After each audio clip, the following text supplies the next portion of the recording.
Takes from New Jersey, it's the SNL Nerds, the show where two comics from New Jersey nerd out about Saturday Night Live. I'm your co-host, Darren Patterson. And I'm your co-host, John Trumbull. John Trumbull, how are you, sir? I took a drink of water right before I introduced myself and it went down the wrong pipe. So, yeah, I'm doing peachy. I'm nearly choking to death. John Trumbull, cheating death right at the top of the podcast. Yes. I was like, oh, that wasn't good. Oh, dear. All right, well, aside from your swift brush with death, your final destination, we have a guest here. We do. Hi. Let's introduce our guest while I recover.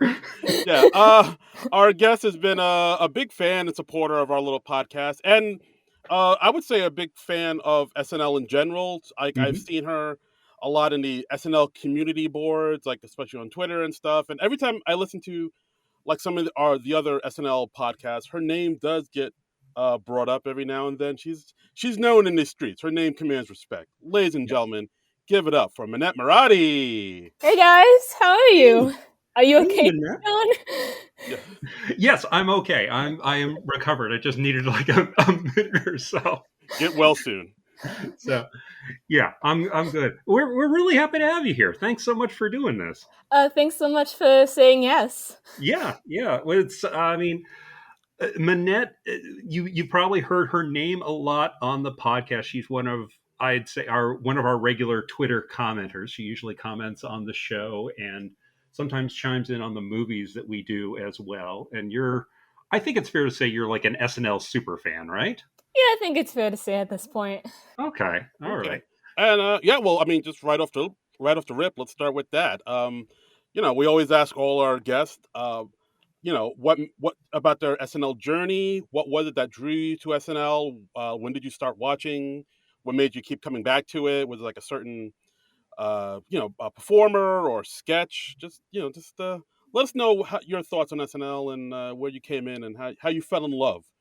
Well, prior to season 40, like I had seen like a few episodes, Justin Timberlake's 5th episode, Jennifer Lawrence and Josh Hutcherson, because I was a big fan of the Hunger Games. Okay. But I didn't really start until season 40. And then I didn't really start watching weekly until the second half of season 40. So Wow. it's like a road trip with a bunch of stops in between. Okay. Just trying to become a fan.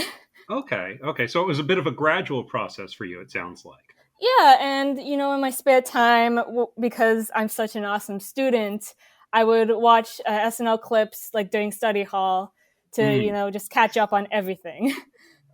Okay. So refresh our memories for season 40. So who was the cast of the show then when you first started watching? Taryn, Bobby, Vanessa, Cecily. It was Justin Che's first season as well. Uh-huh. So that takes you way back at this point. Absolutely. Wow.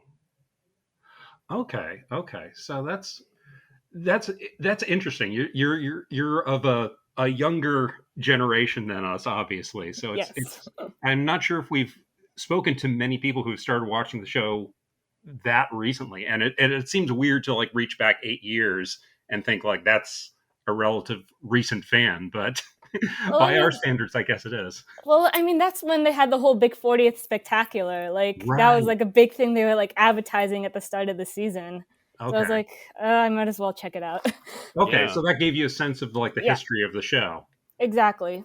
Gotcha. Okay. Yeah, and I know recently, Cecily just left the show, and it seems like that's the last cast member from the era that you started watching too. So I mean, excluding Justin Che, but excluding Justin Che, yeah, I Yeah. think. Although like I wouldn't be surprised if this was their last year too. It's been a same. minute, but like it's definitely It kind of feels like it. Yeah. yeah. It feels like they're, I don't want to say 1 foot out the door, but it feels like they're certainly closer to the end of their run than the beginning, I would say. They're ramping down. Yeah. Yeah, so like how did you feel about that when you like Cecily left and it's like, oh, this seems like my whole class is graduating type of vibe. Admittedly, I had been critical about Cecily like the past couple years, but when someone leaves, you just can't help but feel sad for them leaving. Like, they were part of your watching history. Yeah, yeah, that's true. So you weren't as much of a fan of hers the last couple of years. You feel like Yeah. she stayed on the show a little too long? Yeah. Okay. Yeah, I would say so. I think I had that feeling too. Like even admittedly, I felt that when she did that performance as Janine Pyro in Hmm. the vat of wine, I thought, all right, Mhm. that's a good note to go out on. Like she should, this is her big goodbye. And then she came back, and I was like, well, what is she coming back for? But then I don't know. But then she did, the Goober the Clown sketch, and of course Yeah. all the unhinged Republican women she plays on the show. I was like, all right, all right, maybe it's not. Maybe she does have a little bit more to offer. She has a little bit more gas in the tank. Mhm. And Hmm. but like so when she left, for good, this past episodes ago, it felt like all right. Now it feels like the proper closing of a chapter Yeah. to her. Yeah. She Yeah. definitely feels like she left on her own terms. Yes. Yeah, I think once a cast member's around for a certain amount of time, I guess they have like 6-year contracts when they first come on the show.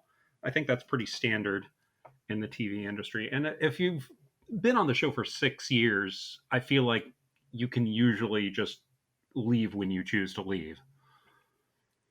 No, Gosh. absolutely, absolutely. Okay. Well, I mean, that's good to hear about your SNL journey. Thank you for taking us on that epic ride. But we actually got some SNL news too. Some breaking news came in the past week where SNL announced the first two musical guests and guest hosts for the year for 2023. Hmm. And it turns out so January 21st they'll be back with guest host Aubrey Plaza, musical guest Sam Smith, and on the 28th, we get Michael B. Jordan and Little Baby, not to be confused with The Baby, which as soon as I saw Little Baby, I thought, oh, wasn't he on the before? And it's like, Hmm. oh no, it's The Baby. It's a different baby. It's yeah. There's a lot of baby people out there. I think. Yes, a lot of babies. So Yeah, this is yeah, so like interesting. all of these are like first time guests. Am I right in thinking that? Sam Smith has musical guested before, but yeah, everyone else is new. Okay. Okay. Okay, So I guess yeah. So so I'm personally excited for Aubrey Plaza to come on because I've been a fan of her since Parks and Recreation, and she's having a hell of a year with Emily the Criminal and The White Lotus. Oh, she was good in So The White Lotus. yeah, so she's having a year. So I'm really looking forward to that, and it'll be neat to see how she adapts to the show or how the show adapts to her. yeah, same thing. Yeah. Aubrey Plaza. I mean, she's had a history with NBC with Parks and Recreation, and I believe she was a page at NBC like early on in her youth. Yeah. Oh, So that's right. Yeah. Interestingly enough, I was on Reddit the other day, and someone found a screen cap of her being a background extra in one of the Target Lady sketches. Oh, really, interesting. Yeah. Okay. oh, that's pretty cool. And yeah, like I think Aubrey Plaza is definitely one of those names I've heard mentioned whenever people talk about uh, you know guest hosts who should have hosted by now or people who should Hmm. have hosted by now. And yeah, it does seem like she should have been the host at some point. But I'm glad she's getting a chance to do it now. She does, she's done UCB training and all that stuff, and I don't know. I'm really interested in seeing like what she's going to bring.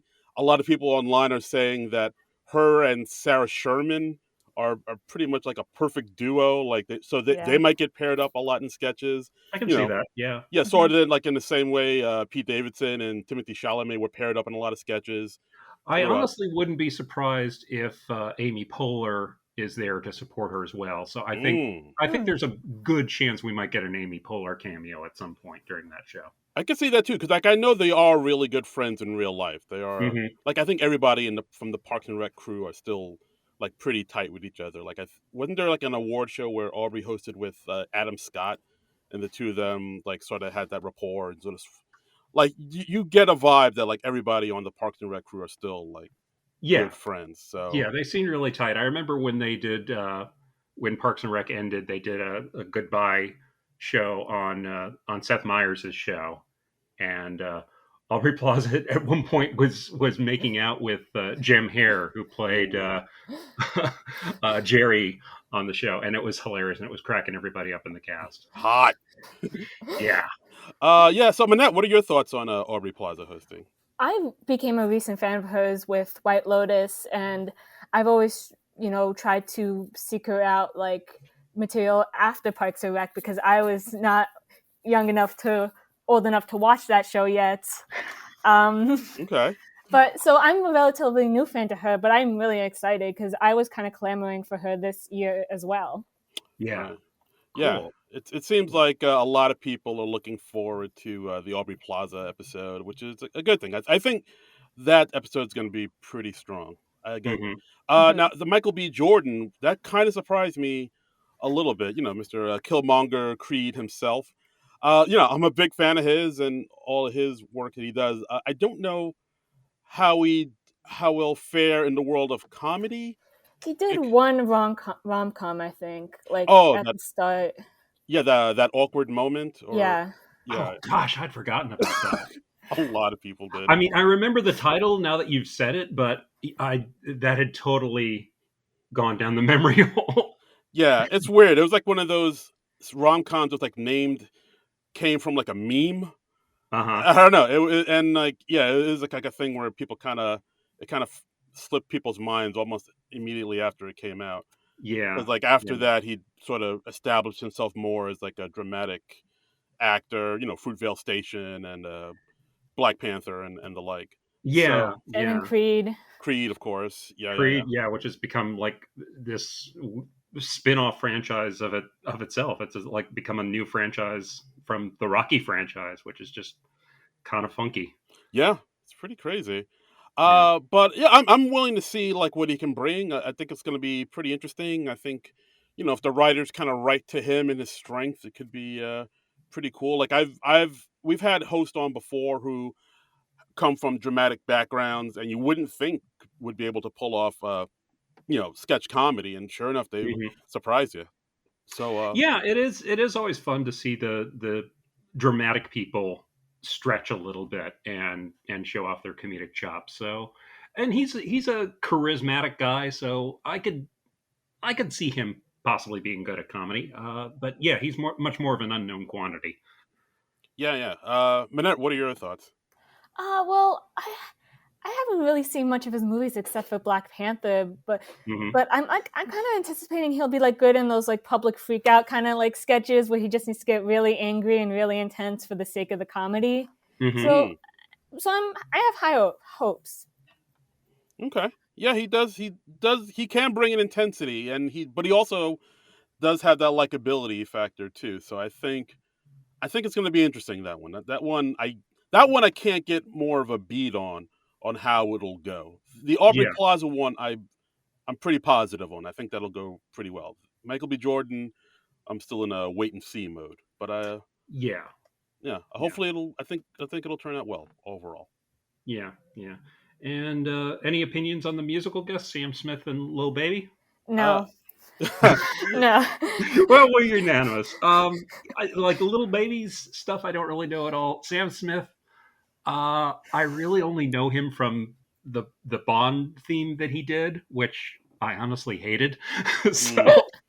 uh, Yeah, like I didn't. I mean, Little Baby, I know nothing about. Sam Smith, I feel that's an artist I've heard of, and I probably have heard their song. Like that's actually another thing I didn't even know. I didn't know that Sam Smith came out as non-binary too long ago and goes oh, I by. didn't know that. Yeah, Okay, yeah. Sam goes yeah. by the they them pronouns. all Well, right. yeah.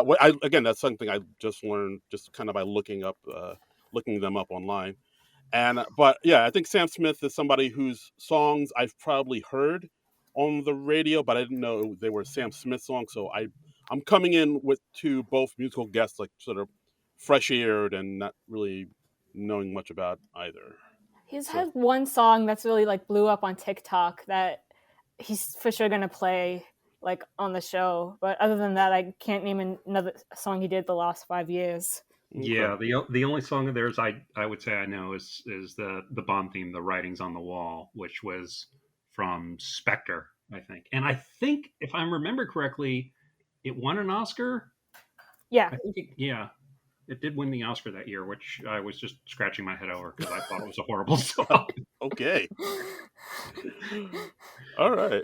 All right. Well, that's so those are our thoughts on the two guest hosts, and I don't know, looking forward to it. Can't wait to see some more new SNL. But let's take our attention away from that and bring it on to this episode where we're talking about Nasim Pedrad and Yes. her TV show Chad. Nasim Pedrad was somebody who was on SNL from actually a little bit longer than I realized. She was on the show from 2009 to 2014, so Yeah. like a good 5-year chunk.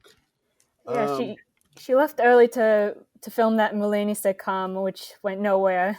Yeah, that lasted what, a season or A 13 season. episodes or something like that? Like a season. Yeah, and there were like high expectations for the Mulaney sitcom. I remember. So high, like people really thought it was going to be like the next Seinfeld. Yeah. And I actually tried to find like some episodes of Mulaney to screen for for this episode we're recording now. Can't find it streaming anywhere. Yeah. Like I found some episodes on YouTube, but they're really poor quality. There's like a glare on them. I really feel like somebody just recorded them off their iPhone and put it up on YouTube. It was really bad. It's probably what Mulaney wants. There's no evidence. Yeah. I mean, it was, and there were talented people on it. It was, John Mulaney, of course, incredible stand-up, and he's become a great SNL host in recent years. Yeah. Nasim Pedrad is great. They had Martin Short and Elliot Gould on there too. So yeah. I think Seton Smith was a really great comic. Mm-hmm. It's on paper it should have worked, but it did not work. Yeah. Boof. But other than that, Nasim Pedrad's time on SNL was I don't know. Monette, what are your thoughts on Nasim's time on SNL? Like what was your takeaway on it? Your overall? I'd say she's an underrated utility player Mm-hmm. who unfortunately also was the most ethnic looking on the cast, so she got a lot of dicey roles during her time. Yeah. Like maybe they didn't utilize her as well. She was just sort of like default Middle Eastern chick. Or default Apple factory worker. Yeah. Like I kind of looked at some Nasim led sketches, on YouTube before I came on. Yeah, I do agree with you saying. Like there was that one sketch where she played like a Iranian boy on where that has like a talk show in his parents' living room in Edison, New Jersey. Yes, I do vaguely remember that now. Yeah.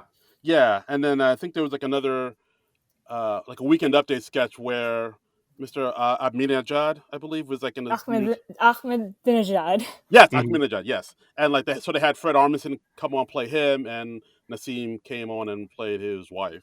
See, I liked her in that. I think she kind of like nailed that energy that I'm familiar with perfectly. Mm-hmm. Right, no, absolutely. But yeah, like I will admit, just because she is from Iran, like they kind of gave her a lot of the Iranian, Middle Eastern roles a lot. Yeah. Like I mean, as far as like she did try to break out of that a few times, like with her character Tippy, or I believe there was another character like Belinda.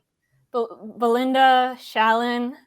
Right, exactly. I mean, the one character that kind of stuck out to me that I thought she was strong in was her Kim Kardashian impression. I thought that was pretty solid. Yeah. Like, and I kind of wish they did more with that a little bit, but like it seemed like the other time she came back and did the Kim Kardashian impression, because the first time I think it did hit, but then the other time she was always on with somebody else. Like it was her and Jay Farrow as Kanye, or her and Abby Elliott and Vanessa Bayer as Chloe and Courtney, or it was her and I think Kristen Wiig as Kris Jenner. Like they always like paired her up with somebody else. Like the other time she did her Kardashian impression, which was like, oh, I think the Kardashian impression was strong enough that she could just do it on her own.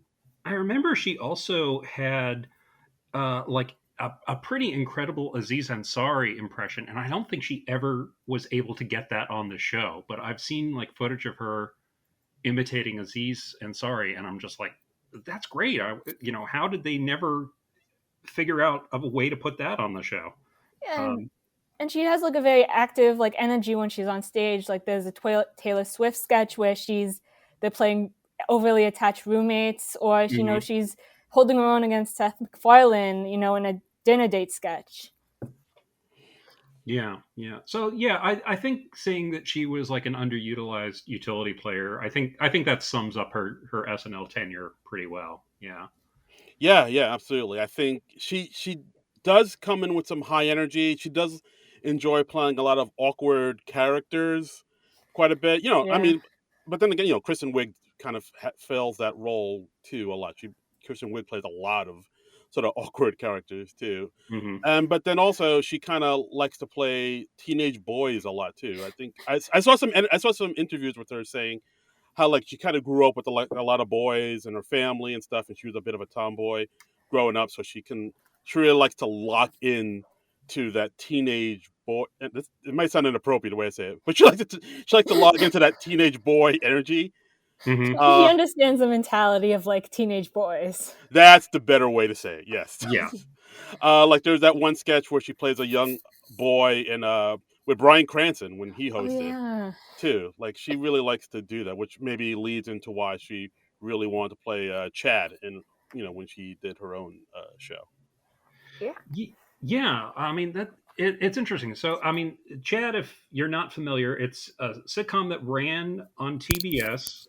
Had an 8-episode first season. She's playing a 14-year-old boy, and she's like the creator of the show. She's wrote a lot of the episodes. She directed several episodes.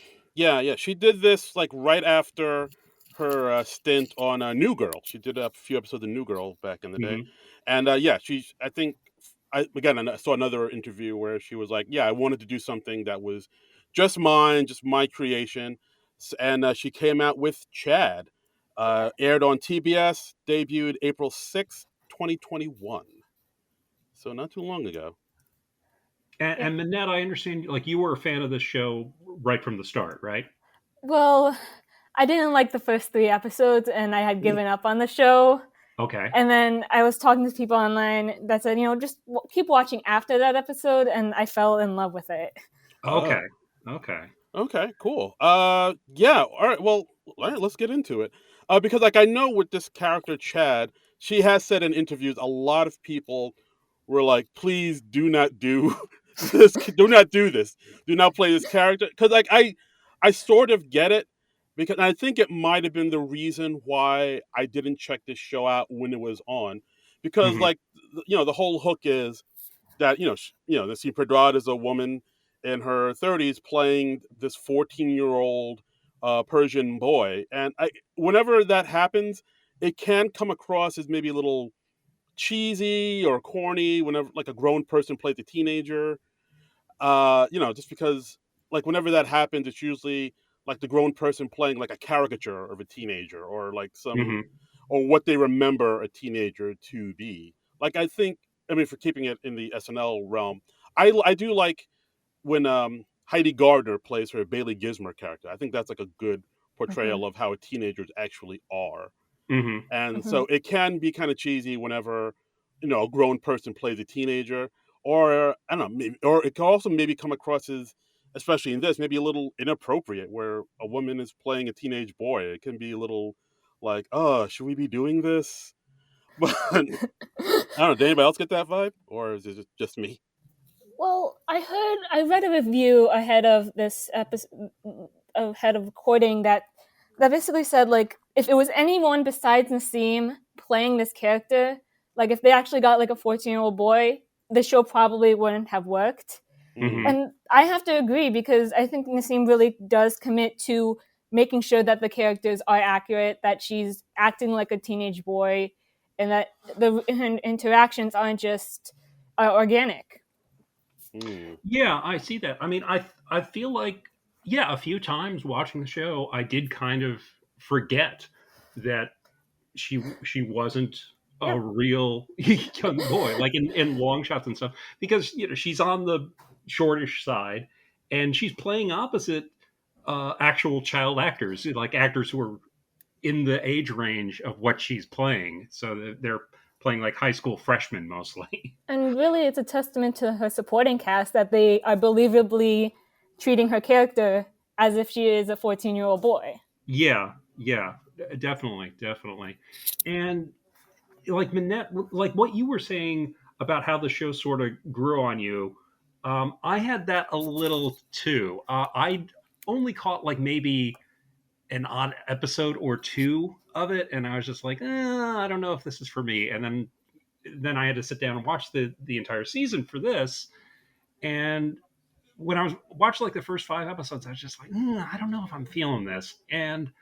But by the fifth episode or the sixth episode, I was like, okay, I'm digging this more. I think the episodes that I liked the most were the episode where Chad is going to get the LeBron sneakers with his uncle, and also the one where he's invited to go out on like a weekend retreat to one of his classmates' lake house, and Chad's like this real awkward kid, and he's just obsessed with being popular in school, and it's kind of all about his struggles to do that and all the awkward moments that ensue when he just fouls it up. Right, because I mean, I think to your Manette, what you were speaking to, like how you weren't into you didn't like the first 3 episodes, and I can sort of understand why, because there is this thing throughout the series where like how should I say it? Oh well, there's just this thing where Chad is just really kind of Cringe. Yeah, cringy, a little unlikable too, yeah, because I this is something I have noticed throughout the series where he can be like really rude and really like kind of a dick yeah, to to people who actually care about him and like him. And even though they have no reason to do that, but like he's actually a dick to people who actually care about him and like him, and he goes out of his way to get the approval of people who don't care about him. In a right. way, that's very relatable to me, like that kind of insecurity, like making you want to like act out in a bad way. Right. Yeah, because like that is a thing. Because like he can be, kind of unlikable. He can be very self-absorbed and self-centered, Hmm. and he can also be really like panicky and like neurotic and emotional. Like almost every episode, he has like a straight up meltdown over something. It's like, oh my god, why is this happening to me? My life, Yeah, like Just he just like has meltdowns all the time. But I think Nassim does a good job to show that like every time he looks like he's being rude or a dick to somebody, it comes from a place of just straight up insecurity and like neediness and just the need for validation and belonging. So it's not coming from a place of it's not coming from a bad place. It's just coming from a place of desperation. he's not so much malicious as he's oblivious. I mean, just because he's so self-centered, and he's a young kid in high school, and high school yeah, just seems so life and death when you're in the middle of it. He's like, oh, I have to go to this party, I have to wear the right shoes to fit in with the in crowd, and he's trying so hard, and he'd have an easier time of it if he didn't try quite so hard. yeah. In a way, he is acting like a teenager, and Hmm. teenagers are not the best people. They are horrible people. They Yes. are horrible people. Agreed. Yeah, yeah, and yeah. So I think the show gets a little better as it goes, and I think I also sort of adjusted to the vibe of it, because like it can be very tough to get into like the cringe comedy. Sometimes it's Yeah. great, and sometimes it is just cringe. It feels like how you would feel in real life, and he can be a tough character to root for. Yeah. Yeah, like I mean, there are moments where he does something that's funny, like when he's walking in the first episode when he's walking down the hallway trying to look cool. He pulls out like a USB drive and pretends it's a vape, and Hmm. then one of the teachers is like, "Hey, you can't smoke that in here," and it's like, "Oh no, it's just a thumb drive. It's not."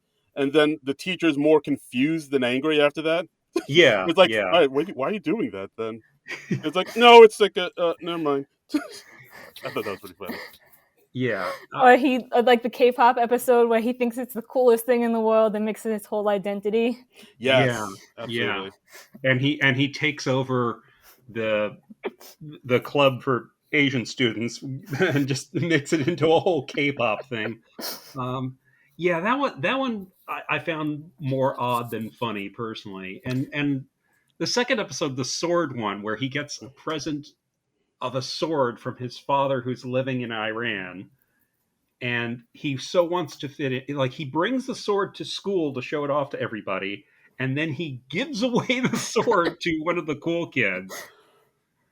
Yeah, like I think Like, he's like trying to buy his way into Yeah, the cool crowd. It's just yeah. I could see a teenager doing that, which is just a sad thing. I think we've all had our moments where we just try and like flaunt some like cool new item we had and make it our whole identity. yeah, Which I Yeah. think is another recurring like idea in the series. Yeah, I think like I'm trying to think back in my high school days. I know like there were a few kids who were like way into. I think most teenage boys are like get way into swords at one point, or like yeah, Yeah. nunchucks, or throwing stars, or some type of weapon of destruction. yeah. Yeah. We've got all that testosterone floating around, and yeah, it No, my just brother had a involving. whole notebook of his drawings of swords and stuff. Right? Yeah, See, boys love swords. yep, I don't know what it is. Crossbows. We love it. All that stuff. It's fantastic. yeah, yeah. Yeah, and there are like also like a few odd, like I did notice like in the first episode when he tries to hook up with the I guess the goth girl or the troubled teenage Yeah. girl who drinks absinthe. I did like at that one point, like as he's going up to her apartment, where I guess it's only her, he Googles quickly sex what goes where, and then he pauses for a minute and puts in parentheses America. just to make sure he doesn't get anything weird. I, Well, I I think I missed that because like the text screens are so small on the screen, I couldn't quite read them. So I was just like, okay, well, I'll just pick up whatever they're texting from context. But Yeah, that's not even like the weirdest part of that episode. It's like she was like doing a sexy dance to the Punky Brewster theme song. yeah. I was just the about to Punky bring. Brewster theme. Oh, I didn't recognize that either. I clocked that immediately because I watched a lot of TV in the '80s. I was like, "Is that the Punky Brewster theme song?" I don't think I watched enough Punky Brewster to recognize that. Well, I did. Yeah, I was just a little too old to be watching the Punky Brewster when that came on. Yeah, I was like, "That's Punky Brewster." Oh shit, it's my jam. That's funny. Okay. Okay. Yeah. So, Manette. So, like you said at the beginning, the first 3 episodes weren't didn't like it. You Mhm. were hating it. So, like, when did it turn for you? When was it like, oh, okay, now I see what they're doing? I would say like the K-pop episode I kind of related to a lot, just I had a similar moment as a 12-year-old where it was karaoke and I thought, I'd be super cool. I'll sing this Doris Day song. I was not cool. And that kind of like expectation versus reality moment at the end was Yeah. me. Yeah. They do. They show like sort of a big choreographed dance, and then they have like a cutaway to like what the reality is, and it's not what it is in Chad's head. Yeah. Oh, So, right. I think I remember seeing that in like an episode of Always Sunny too, where mhm. compared like what they think how they look as compared to how they actually look, and it was oh boy. But they had fun, it seemed.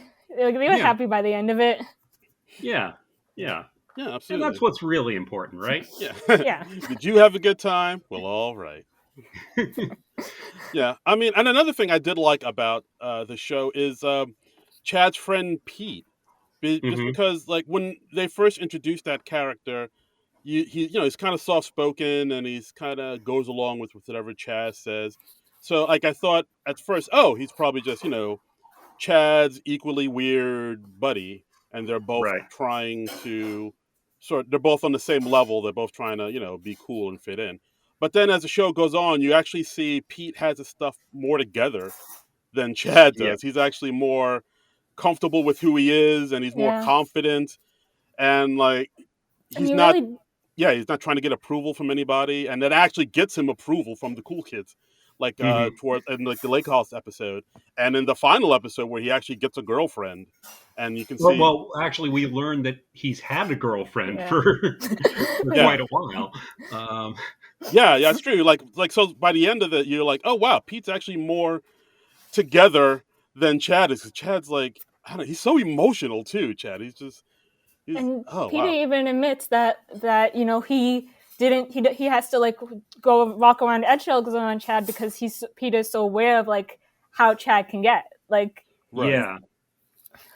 Yeah, that was an interesting reveal, I thought. And yeah, I really liked the Lake House episode too. That might have been that or the shoe shopping one about where we get to know his uncle a little better. Oh yeah, oh gosh, I love that episode. The first episode, I was like a little confused because they didn't immediately identify him as the kid's uncle. So I'm like, okay, wait, is that Chad's dad? Or because they're talking about the mother being divorced, so what's going on here? And I don't think they even identified him as the uncle in the first episode in dialogue.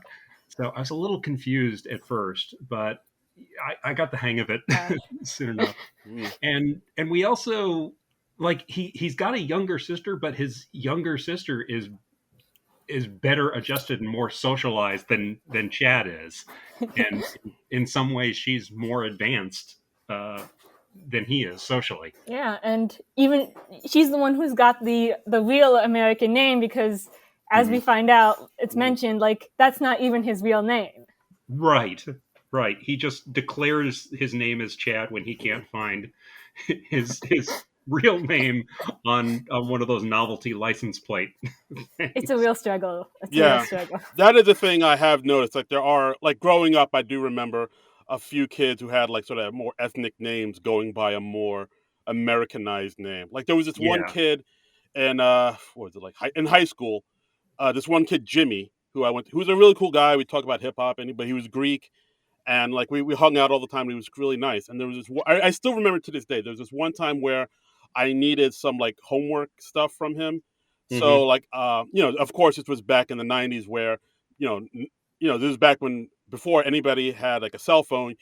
If you wanted to get in touch with somebody, you'd have to call their house phone, and like you'd maybe have to talk to their parent a little bit before you got to talk to the person you wanted to talk to. So like I called Jimmy's house. I think it was his mom or his aunt or something, and I was like, "Oh hey, hi, my name's Darren Patterson. Is Jimmy there?" And I was like, "Jimmy? There's no Jimmy here." And I was like, "Oh, he's like a friend of mine. This is the number he gave me. Like we go together. I'm a fellow student of his at Bayside High School." And then you wait to be. It's like, "Oh, you mean Dimitri? Yeah, I'll get it." And then Jimmy got on the phone. I was like, "Jimmy, is your name Dimitri? What's your name? Is it Dimitri?" And he was like, "Yeah, just call me Jimmy, please." All right, Dimitri. Dimitri to Jimmy. That's not. I mean, they both have eyes in them. They don't get either with Dimitri or Dimitrios. It was something very Greek. Wow. But yeah, I will say that's like a better connection than Chad and Faridun because I had an old barber named Faridun. He went by Frank. Like, I think like the way most people do it is like you kind of go by an Americanized name that's sort of close to what your more ethnic name is. Like I knew another guy named Stavros. He told everybody to call him Steve. So like you sort of go like that route. But yeah, that I don't know. I still think about that to this day for some my buddy Jimmy. Yeah, that's funny. I mean, so Monette, did the family dynamics speak to you? Because there is a little in there about Chad and him sort of struggling with his cultural heritage. I think that part was really what I loved about it. From Nick, from him and his sister Nikki. Like I have had that relationship with my little brother in the past, and we're all good now. But there was a time where we were just horrible to each other.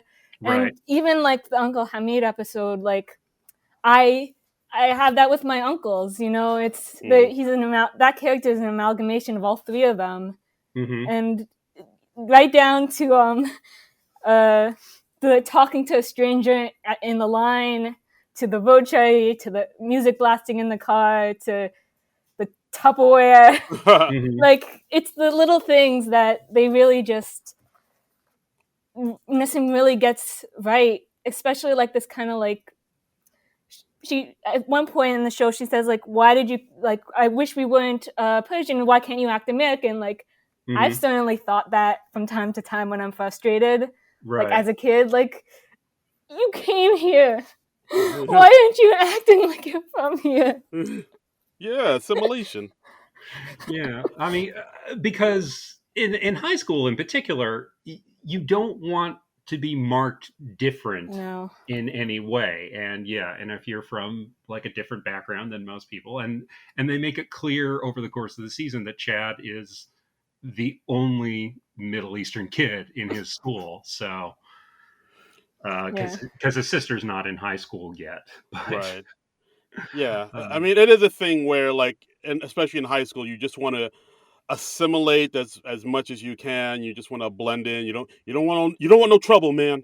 And like anything, and like anything, you don't want to spend time explaining everything. Like, oh no, this is how we do it. Like, right, absolutely. So like whenever you have family members that sort of bring in the ways of the old country, to like, you can see them as being embarrassing or just like, oh, why do you have to do that? God, like it can be very frustrating. But I don't know. If you look at Hamid, I think he's a great character. I think he's so happy, and he always wants Chad to be happy, and like he gives him his he's a credit good card. uncle. He's very supportive, and he will go the extra mile. I mean, I like the character of Chad's mom too. I enjoyed that. I feel like she wasn't featured as heavily in the last half of the season. But it was interesting in the early episodes because like she's getting back out into the dating world too, and I think it was the third episode, she like her boyfriend stays over, and then so Chad like really bonds with the boyfriend. That's an understatement. Yeah, he's like, oh, this is my new dad now. And and then shortly after that they break up, but Chad still tries to maintain the friendship with the ex-boyfriend. Right, because like I think Chad does like the guy, but also the boyfriend is black, and there is this weird thing where Chad sort of fetishizes black people and black culture, where he thinks they're just so much cooler and better than everybody else. Yeah. I mean, it's a weird detail. Yeah, he's hanging out with the boyfriend and the boyfriend's friends, and at one point he just like reaches over and touches one guy's dread, and he's like, "Did you just touch my dreads? That is not okay." It's like, no, but you guys are better than us, and you just guys are so cool. Yeah.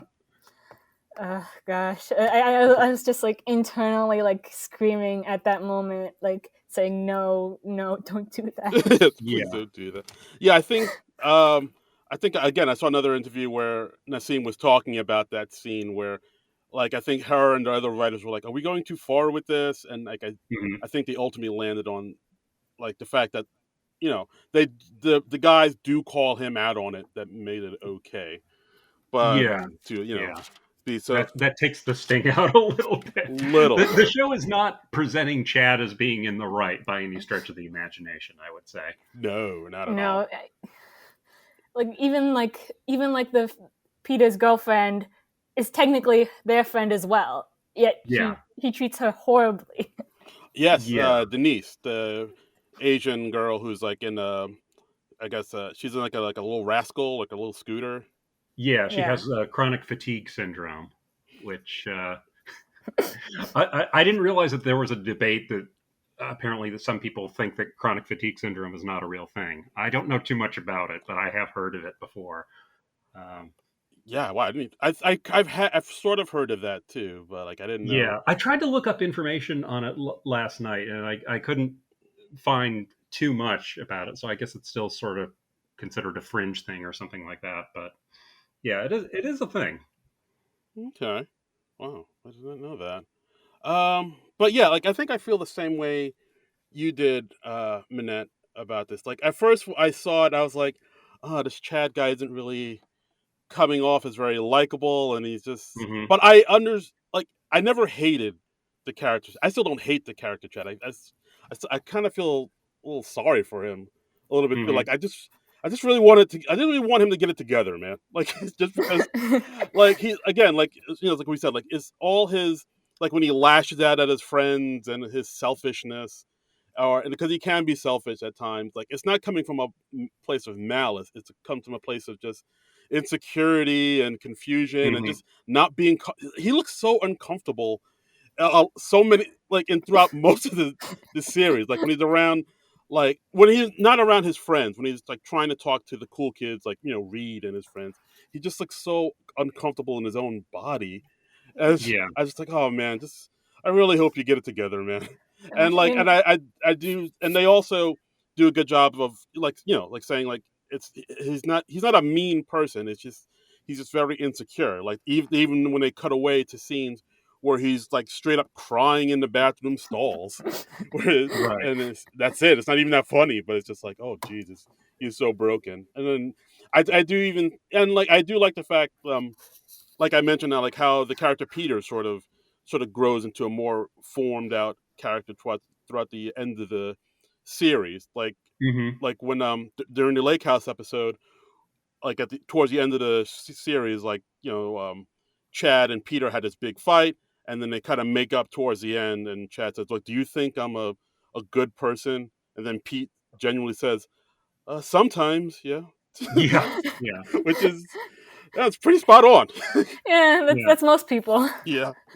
Yeah, like sometimes you're all right, yeah, but other times not so much. Minette, you had something to say there?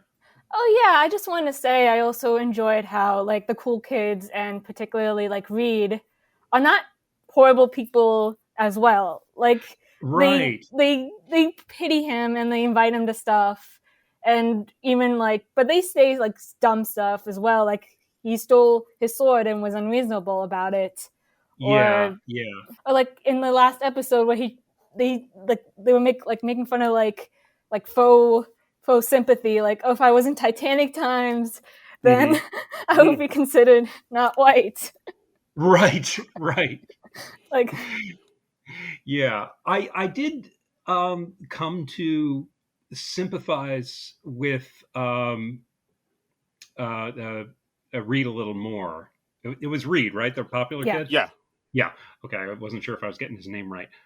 Because like in like the first few episodes, he seems like a jerk in the sword episode, but then I was kind of sympathizing with him more by the lake house episode, and you sort of realize like, oh, he doesn't really hate Chad. He's just sort of at best kind of indifferent to Chad. Yeah. and and he's not really being actively mean or bullying Chad or anything. If anything, it's just he's kind of oblivious or indifferent Yeah. to him. If anything, Chad's And bullying himself. yeah, oh gosh, yeah, kind of, Like he's his and own bully. like yeah, in a way they're all just dumb 14-year-olds. yeah, yeah.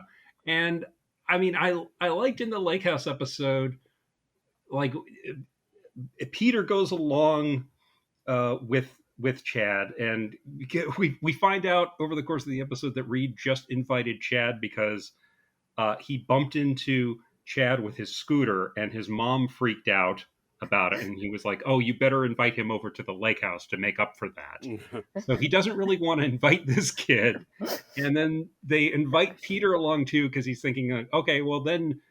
He and Chad will just hang out and do their own thing over the weekend, and I Yeah, can like hang out they with the told him, boys. like they give him, like they say their room is like the garage. And it's like, oh yeah, there's a bunk bed here. You guys can stay here Right, while we go hang out. right, and then early in the weekend, Peter gets a call from his mother saying that his grandfather had a heart attack and passed away. And Chad is still so focused on getting in with the cool kids Yeah. that he still wants to like win a ping pong tournament so that he can get in with the cool kids. And at one point, the other kids who are not Peter's friends, they say like, "Hey, Chad, we've been letting Peter win, so he's because he's had a really rough day. Yeah. Maybe you should do the same thing." Yeah, and I was like, oh, that's really nice of them.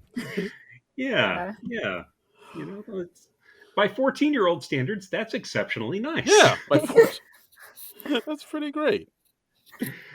Yeah. So, and yeah, it's always interesting when you're watching a show where the protagonist can be kind of an asshole at times. Yeah, So, there are shows like that. This show kind of feels like maybe Curb was probably the uh-huh. I can see that. Curb. Yeah. You can see that. Another show I really like, Rami.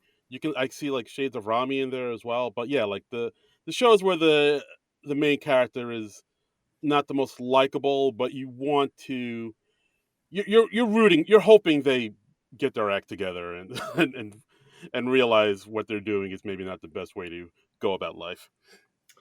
Yeah. Yeah. And I thought it was interesting. The last episode, it has, I guess you could call it a cliffhanger, or it pivots a little for in anticipation for the second season, where Chad gets unexpectedly elected class president, and I assume that the second season would be playing with that. And there was a very weird thing that happened with the show because they had the second season all shot and ready to premiere, and then I think on the day it was premiering, TBS announced that they weren't going to air it. Is that right?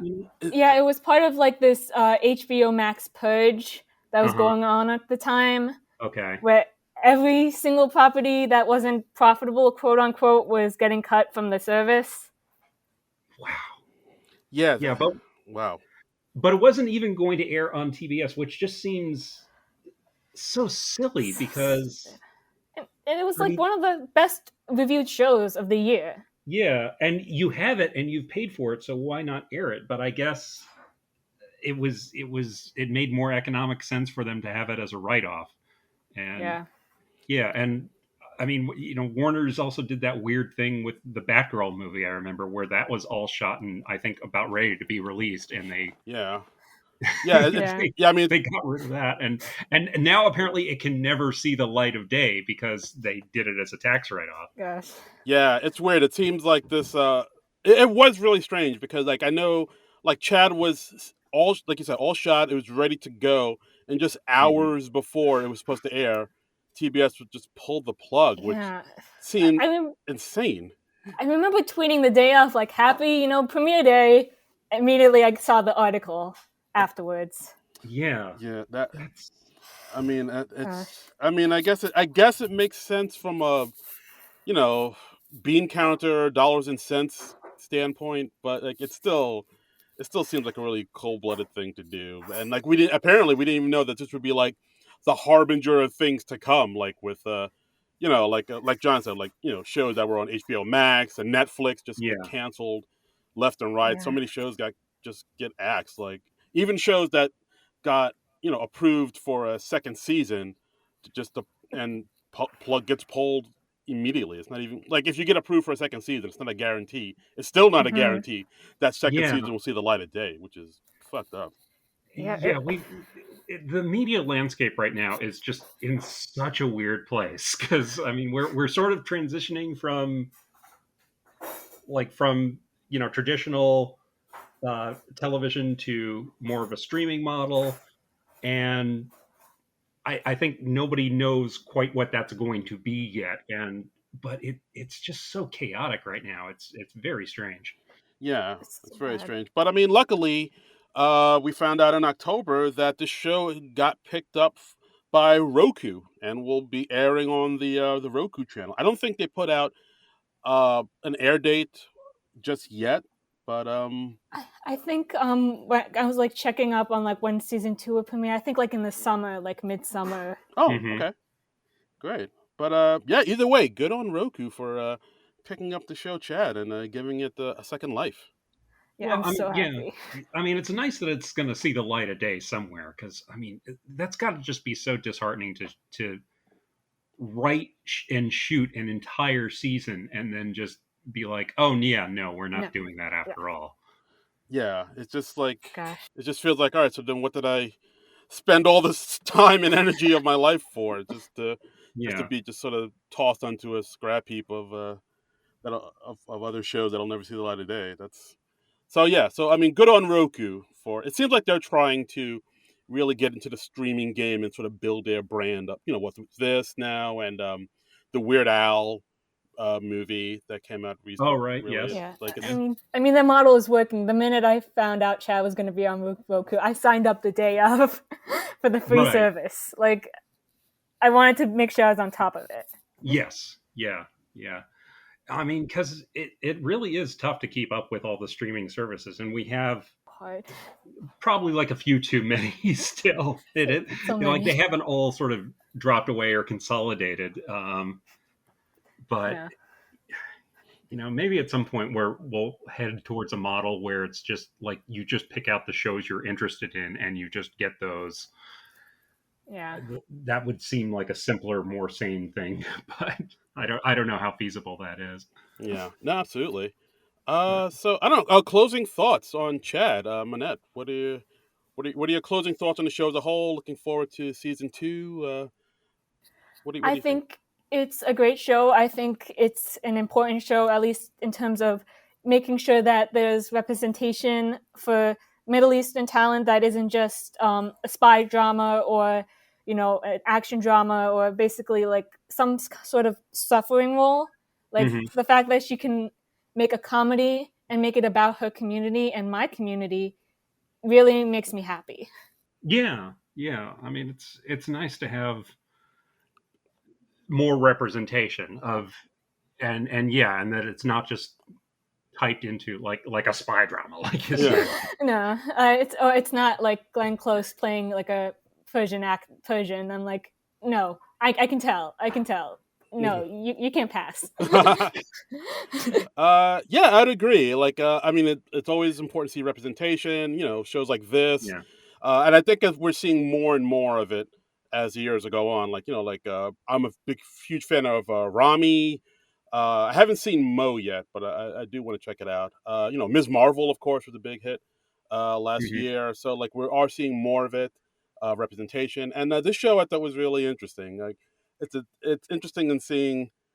I don't know, like the character of Chad is so lived in and it's so fascinating too. And it does touch on a lot of things that maybe, we all felt when we were teenagers of just like awkwardness, not knowing to do with our bodies and our minds and trying to fit into maybe certain circles that maybe don't really want us really but All we want is a Hmm. hug. yeah, All we want is a hug. exactly. Or maybe just feeling like if I get in with these cool kids, my life will be better and my life will be all right. And it's I don't know, it's definitely a lot. Like I thought Nassim knocked it out of the park with her performance and it's I don't know, it's a really interesting show. I really dug it. Yeah. Yeah. It definitely grew on me. Yeah. I'm glad I stuck with it because I enjoyed the last few episodes a lot more than the early episodes. So I think they learned as they went. But Yeah, I think each episode has its moments. So Yeah, like yeah. Like a lot of great one-liners. I think each and every episode. yeah, I yes. think there was that Yeah. one line where Hamid was talking to his friends. Was like, "Hey, did you guys check out? You see what aired on YouTube last night? Yes. Did you get?" Oh, okay. Similar episode. Persian Standard Time. It's such a niche joke, but I loved it so much. Uh-huh. I could see that. Yeah, it's a good little thing to. It's good that they included like a little things here and in there that they knew only a certain sect of people would get, just so like they would Yeah. connect with it a Right, little bit more. right. Yeah. But yeah, overall, I do enjoy the show. Like, I hope that they sort of dive into Chad's psyche a little bit more as and figure out why like, where is this need coming from for acceptance and why is he?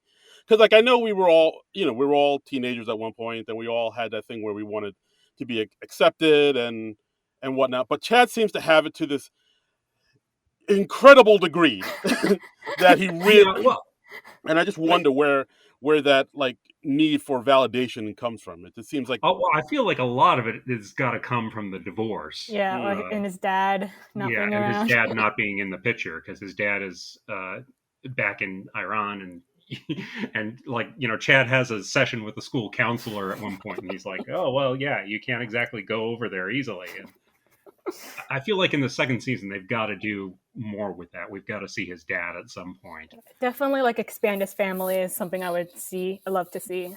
Yeah.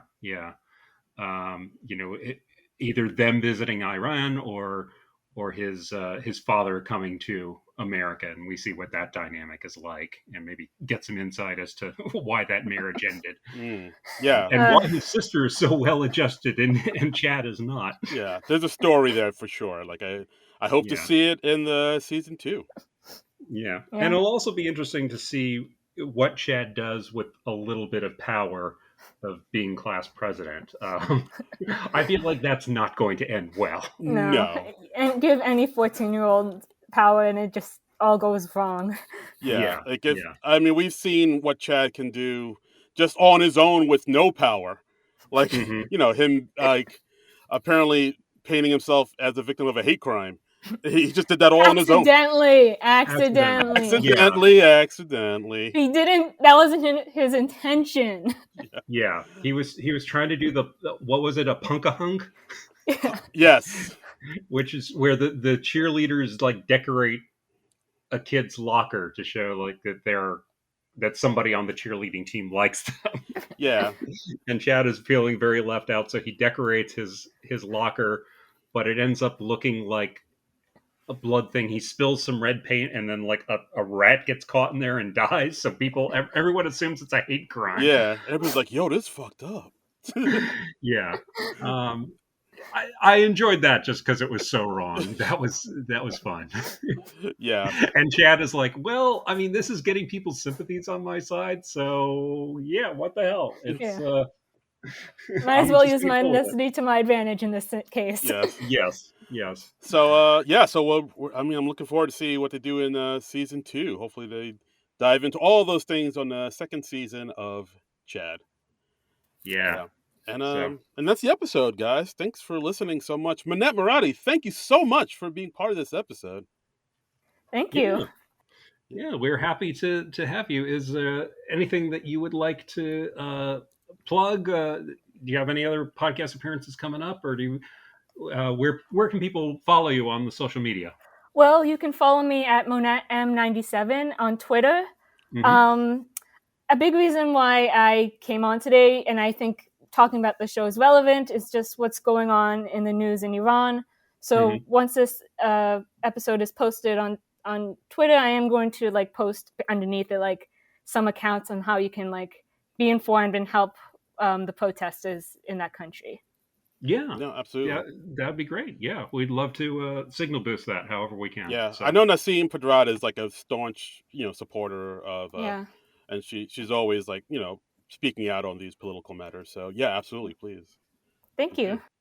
And as always, you can follow us on Twitter at SNL Nerds Show. Twitter's still standing, so of course we'll still be there. It hasn't collapsed just yet into the sea. And as always, you can follow me on Twitter and Instagram at Darren Credible, DARIN Credible. And you can follow me on Twitter and Instagram at Trumbull Comic, TRUMBULL, and the word comic. And we're going to be back next week. We're going to cover SNL's not back quite yet until the 28th with the 21st with Aubrey Plaza and Sam Smith. So we've got another week to fill. So we decided to do the movie Yesterday, which I know Kate McKinnon has a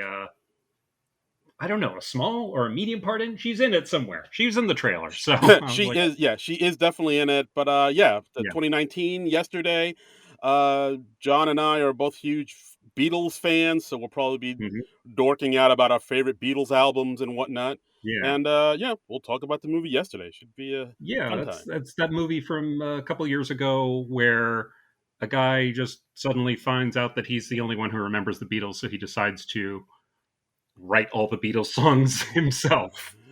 The perfect And crime. he becomes a huge star. Yes. So yeah, I'm looking forward to seeing that. It looked like an intriguing movie when it came out, and looking forward to it. That's I haven't checked it out yet, so Yeah, should be a pretty good time. So yep. thanks again for listening, and we'll see you then. Mm-hmm. John, do you want to close it? Oh, okay. I thought you wanted to say more. No, I was trying to. You were trying to like smoothly lead in. Yes. Okay. Smooth as eggs. Yeah. Sometimes we're sloppy, Monette. No, I've listened to the podcast. I'm aware.